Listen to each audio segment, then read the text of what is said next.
Problem 6-53. Solve the square root of the quantity of 5x minus 1 equals the square root of the quantity 6 plus 4x. And check your solution.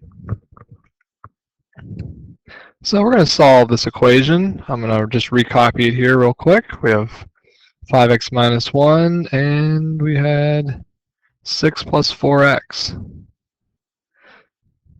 So in order to solve this, we're going to need to get our x out of the grouping symbol here, being our radical.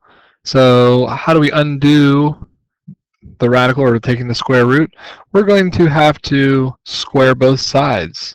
So if I square this side here, I must make sure I square this side here.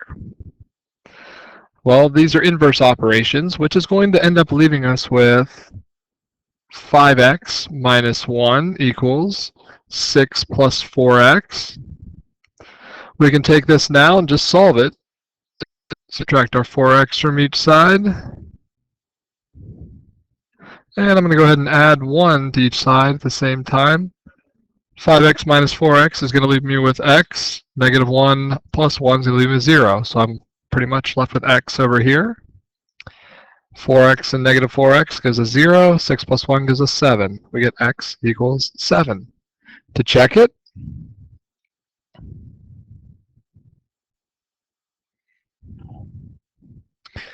let's just plug it in. We're going to say the square root of 5 times 7 minus 1 should equal the square root of 6 plus 4 times 7.